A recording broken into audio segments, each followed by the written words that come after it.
Yang pertama ada metode role playing.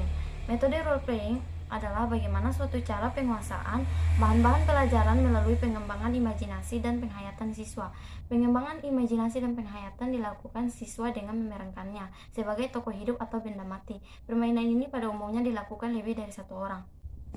Kemudian ada kelebihan metode role playing. Jadi, ini dapat melibatkan seluruh siswa untuk berpartisipasi, mempunyai kesempatan untuk memajukan kemampuannya dalam bekerja sama. Yang pertama adalah siswa bebas mengambil keputusan dan dapat berekspresi secara utuh. Dan yang kedua, permainan merupakan penemuan yang mudah dan dapat digunakan dalam situasi dan waktu yang berbeda.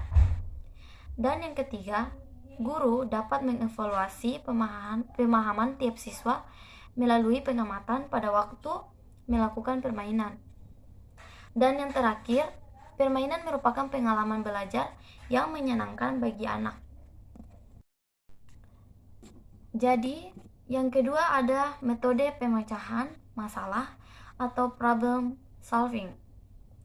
Nah, metode pemecahan masalah ini atau disebut sebagai problem solving adalah penggunaan metode dalam kegiatan pembelajaran dengan jalan melatih siswa menghadapi berbagai masalah, baik itu masalah pribadi atau perorangan maupun masalah kelompok. Nah, ini untuk dipecahkan sendiri atau secara bersama-sama. Orientasi pembelajarannya adalah investigasi dan penemuan yang pada dasarnya adalah pemecahan masalah. Adapun keunggulan metode problem solving sebagai berikut, yaitu yang pertama, melatih siswa untuk mendesain suatu penemuan. Yang kedua, berpikir dan bertindak kreatif. Ketiga, memecahkan masalah yang dihadapi secara realistis.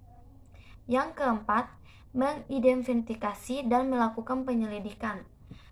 Yang kelima, dapat menafsirkan dan mengevaluasi hasil pengamatan. Dan yang keenam, merangsang perkembangan kemajuan berpikir siswa untuk dapat menyelesaikan masalah yang dihadapi dengan tepat.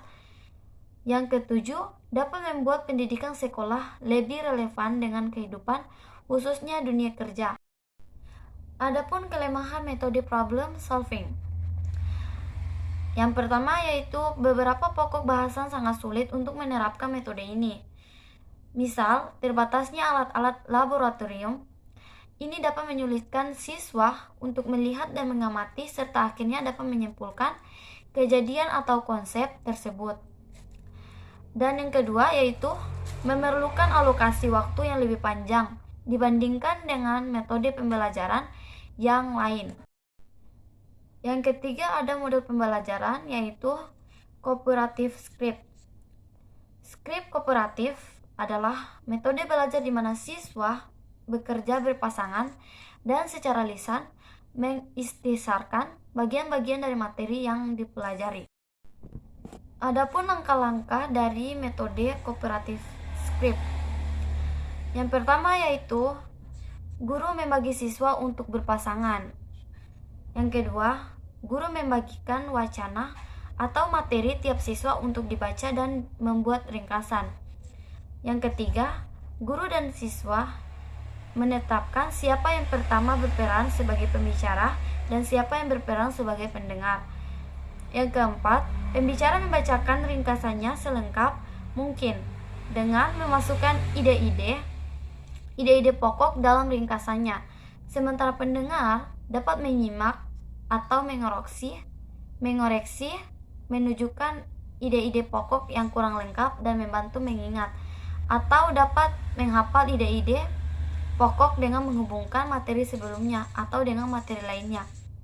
Yang kelima, dapat bertukar peran, semula sebagai pembicara ditukar menjadi pendengar dan sebaliknya, serta lakukan seperti di atas. Yang keenam, kesimpulan guru, dan yang terakhir penutup. Adapun kelebihan dari metode cooperative script. Yang pertama yaitu dapat melatih pendengaran, ketelitian atau kecermatan.